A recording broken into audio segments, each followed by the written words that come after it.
do it. Look at you. Oh, you look so awkward. Hey guys, welcome back to my channel. Oh my god. Alright, well, welcome back to my channel.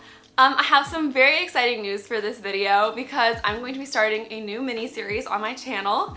And this time we're going to be making 4 different wedding dresses. Let's get right to the point. I am very much so single, not in any place in my life to be looking at marriage, thinking about marriage, but I do love wedding dresses. So I figured might as well just make some for fun. And like I said, usually I do 3 different kinds, but today we're going to be doing 4 because I just found too many designs that I was in love with, and I already spent way too much money on this project, but it's gonna be a lot of fun. So as per usual, they're going to kind of go in a difficulty order. So the first dress is going to be really, really simple, but still very beautiful, obviously.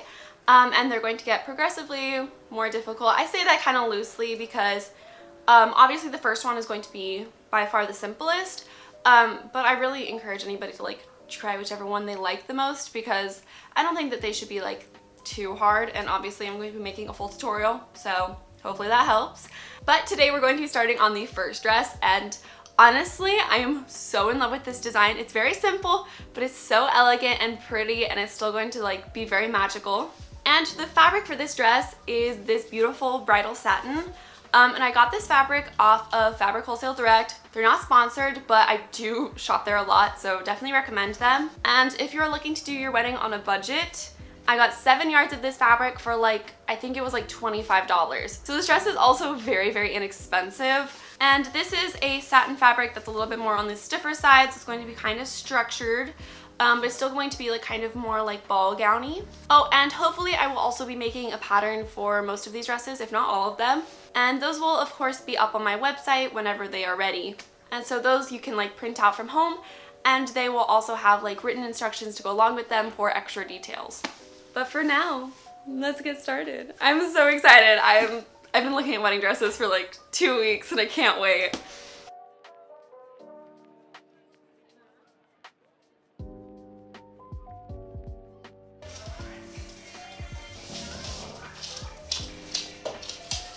No, my sweater! Drop it! That's your sweater. Drop it now! Okay, actually, no, I changed my mind. No! So I'm actually going to be taking people's advice from like one of my last videos, and I'm going to fill up Basil's snuffle ball, so hopefully that'll keep her really busy. And then for Squid, I brought out this fabric that I'm not using, and hopefully she will rather sit on this than on my actual fabric. So here's to hoping. I don't know why I'm filming this whole thing. This always takes me longer than I think it's going to. Let me speed it up. See, but I like it when just once in a while you hear a little bit like. I mean, if we're talking and this is sped up right now, you're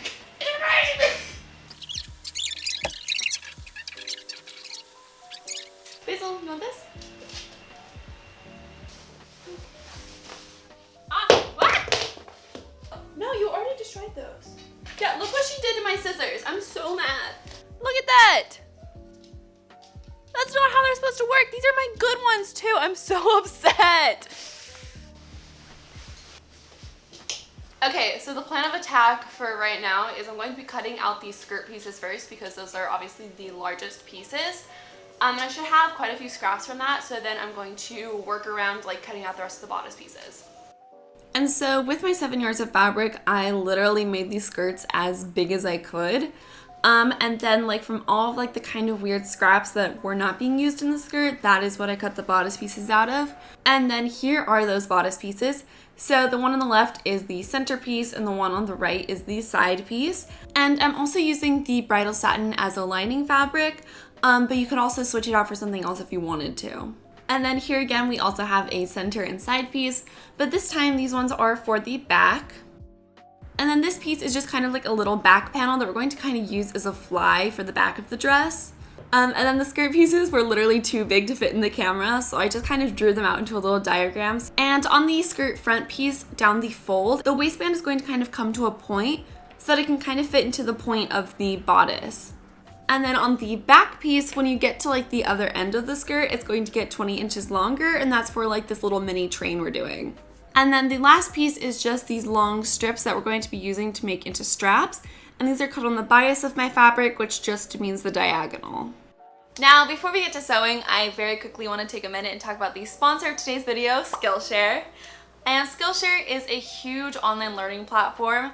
And as someone who is self-taught in pretty much everything I do, I find their videos super helpful, and just having a platform with so many different diverse topics is so helpful to so many beginners and advanced learners. They seriously have thousands of topics, like pretty much anything you can think of, there is a class for it on Skillshare. They have so many different classes on like artistic forms like painting, drawing, photography, but they also have lots of other things like productivity, freelancing, marketing, confidence building. So like I mentioned, there is seriously something for everybody on Skillshare. And one of the classes that has been super interesting to me lately is called Productivity for Artists, Organizing Yourself for Success. It's by Brooke Glazer, and this class is just all about like time management, productivity, and how to like better use your time, which is definitely something I struggle with. I have a very hard time with procrastination. So learning all of these different tips and tricks on how to make my work life easier on me has been really, really helpful. So if you guys are ready to check out Skillshare for yourselves, I do have a special deal for you guys. So the first 1,000 people to click the link in my description box will get a 1-month free trial of Skillshare, so you guys can check out all the classes for yourselves. Thank you so much to Skillshare for sponsoring this video, and now I think we should get to sewing. Alright, well, welcome to my ugly kitchen. I'm probably going to be sewing here for the next couple of videos because we're going to be using so much white fabric. And my table in my room is white, and so whenever I film there with white fabrics, I feel like you can't see it super well. So I'm hoping this table will give it more contrast and be easier for you guys to follow along. So let's get started on this. So the first pieces I'm working with are the front pieces. So I'm taking that center piece and I'm just working with one of them right now. And you can kind of see it has like a shiny side and a more matte side, and I chose the shiny side to be my pretty side. So then I'm going to be taking my side pieces and matching up those side seams together. You kind of have to like manipulate it to go around this curve, but we're just going to pin it in place and then sew right across those edges, making sure that these pieces are pretty side to pretty side. And then while we're at the machine, I figured might as well do the back too. So again, I'm taking my center and side pieces and I'm just kind of putting them together down the shorter side here, and we're going to be sewing across both of those. And I'm only showing the process for one bodice right now, but we're repeating this step with all of like the front and back pieces to make into 2 bodices, because we're going to be making one of them into a lining.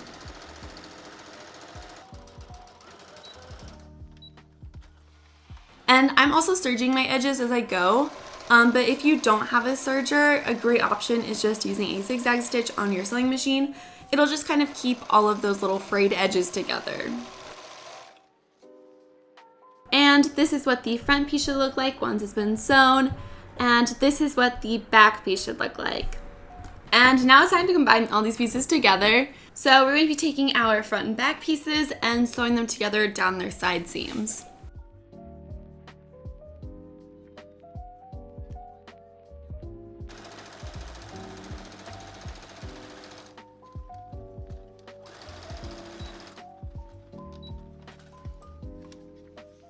And now you should have 2 of these bodice pieces.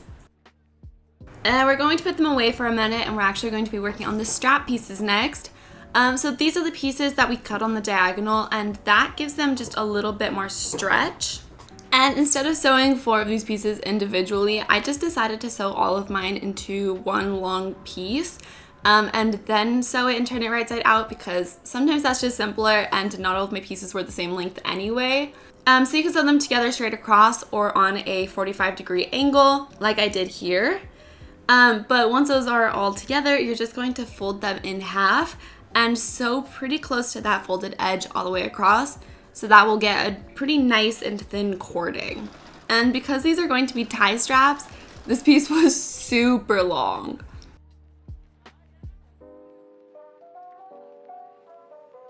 And I also serged the edge really quickly. And now to turn them right side out, because they are super thin, I'm going to be doing this little trick using some embroidery floss and a needle. So I'm just threading my needle and tying a little knot in the end.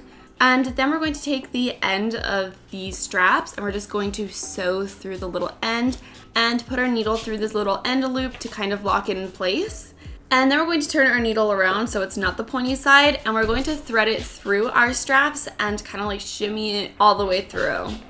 And then at the top, you're going to kind of have to help it. It's a little tricky to get this started, but you want to like keep moving the fabric over the little end until it kind of starts to roll on its own. And this takes a while because again, this piece is so long.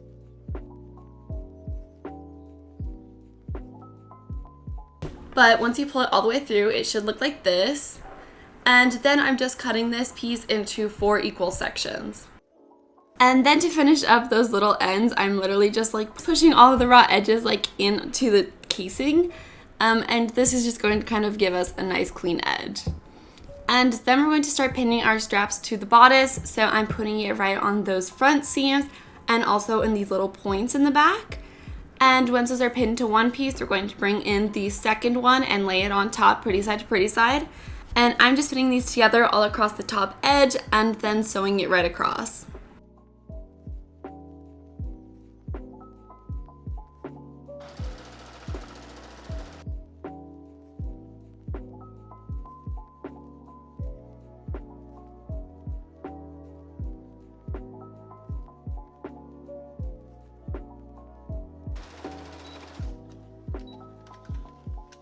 And then you can turn this piece right side out and we will have a finished edge all across the top.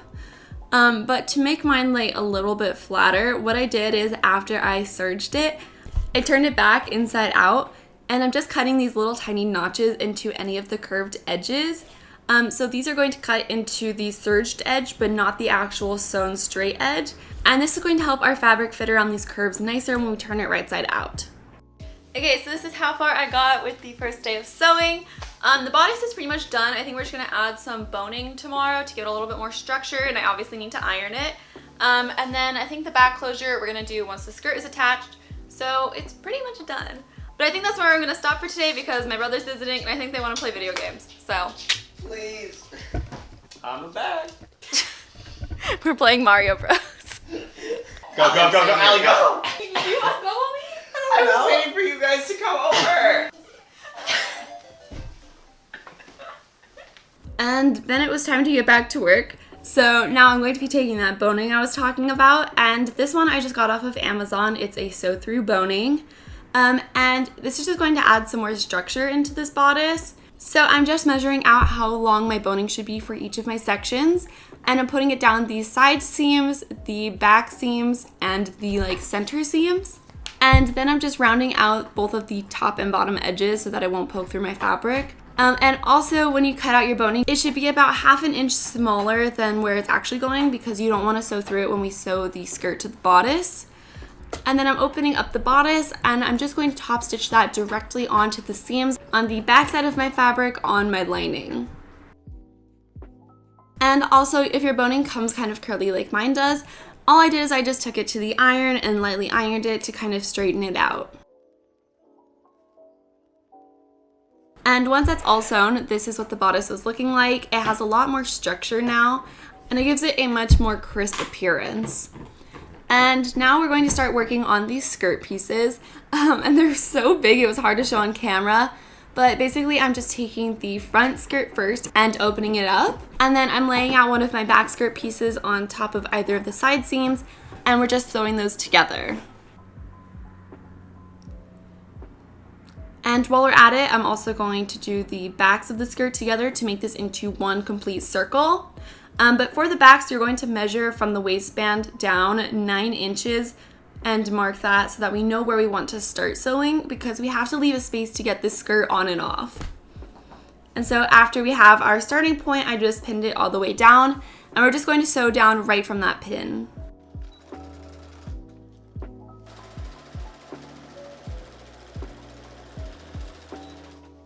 I've gotten like really into listening to podcasts while I'm sewing lately, and like they're honestly so entertaining because I'll just be like minding my own business and I'm just like but anyway, I've been listening nonstop to a podcast called Two Hot Takes. I've gone through like almost all their episodes now. They're so good. They're not really for like a younger audience, so I'd not recommend it for everybody, but they are it's really funny.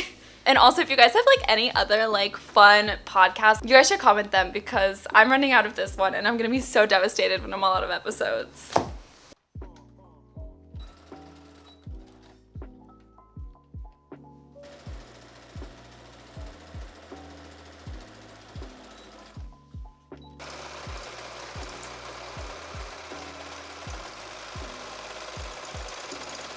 And this is now what the back of the skirt is looking like. So it's totally sewn, but we have this opening still. And I'm going to take some of this like button loop trim that I have. I'm gonna link it in the description box. And all of these loops stretch so that you can thread a button through them. And basically I'm just cutting a piece of trim to fit in that little opening that we have. And basically I'm just pinning it so that the loops are facing in towards the skirt. And then we're sewing that right across.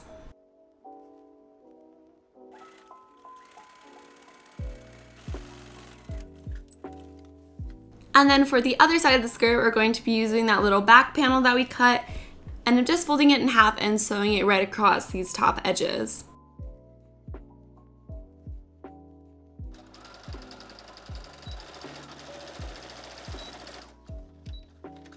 I was somehow a goof and forgot to buy white thread for the 4 wedding dresses I'm making, and I've already run out. So now I'm gonna have to run to the craft store really quick. I'm so mad.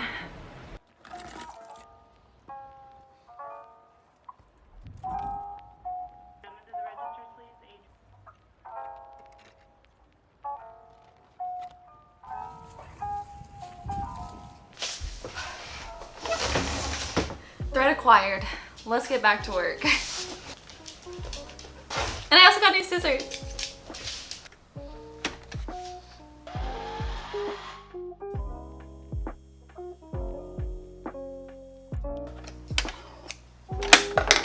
So now to finish up the skirt back, this is what the button loop side is looking like when you fold it out. You're gonna get a clean edge with all those little loops showing.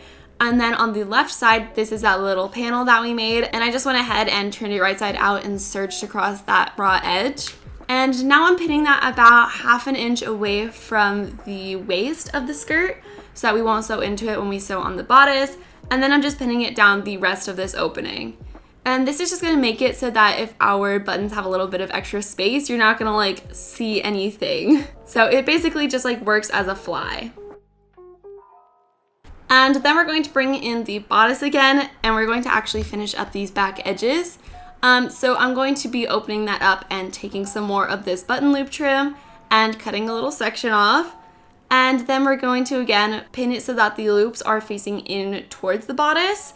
And I'm basting this in place first so I know exactly where I want it sewn.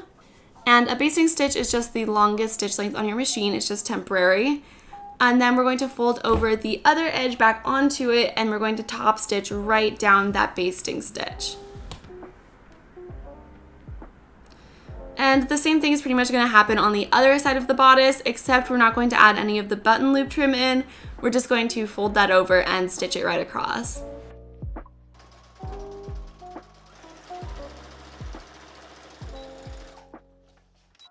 And then when you turn it right side out, you should have a finished edge on the left and this cute little button trim on the right. And now we're going to bring back the skirt piece, and we're going to add 2 parallel basting stitches all across the top edge of the skirt. And like I said, we're going to turn that stitch length all the way up to the highest setting, and then we're just going to sew right across it 2 times.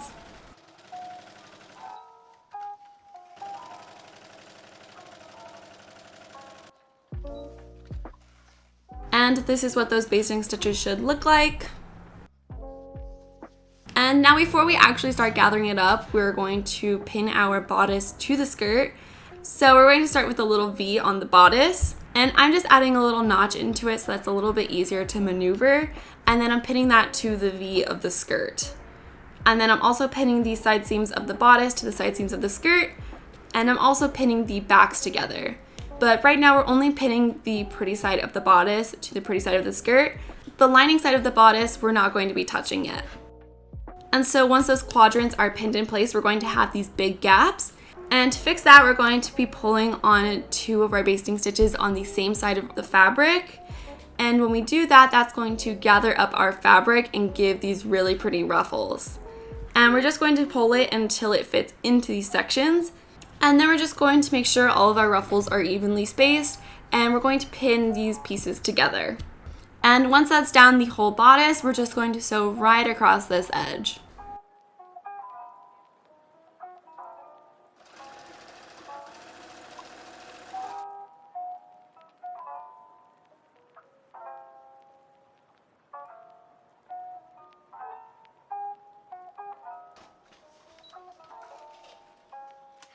And then when you turn it right side out, it should be looking like this. It's really starting to come together at this point. And you can go ahead and take out those basting stitches because those were just to hold the gathers in place. And now the lining piece is still not attached to the skirt. So what we're going to do is we're going to fold up that raw edge about 1/2 inch, and we're going to pin it over the waist that we just sewed to totally hide this raw edge.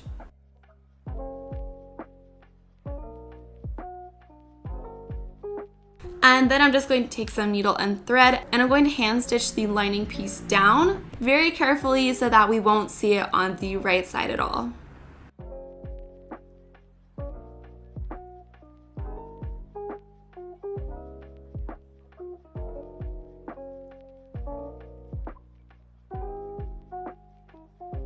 And now it's time to actually add the buttons to the back.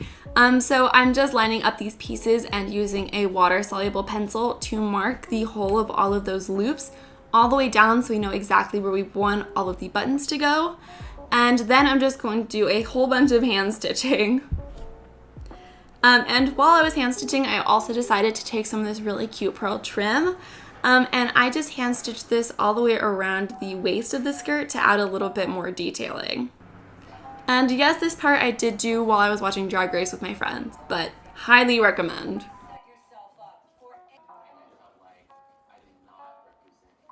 And look how pretty it's looking! It looks so good right now.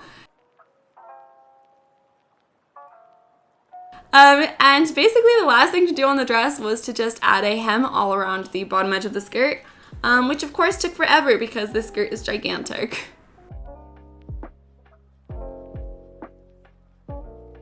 And I said that was the last thing to do on the dress, which is true, but I'm actually also going to make a veil really quick because I just want to be super extra. So I just got this soft tulle from Joann's. So all I'm doing here is I'm just cutting my tulle into a pretty large circle, pretty much the biggest circle I could make with this fabric. And then I'm just taking a slightly off-center point on it and grabbing it.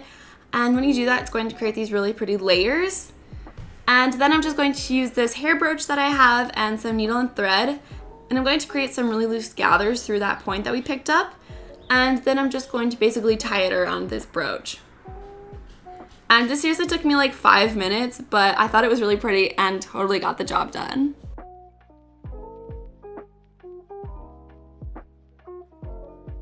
And after that was done, it was time to put it all together.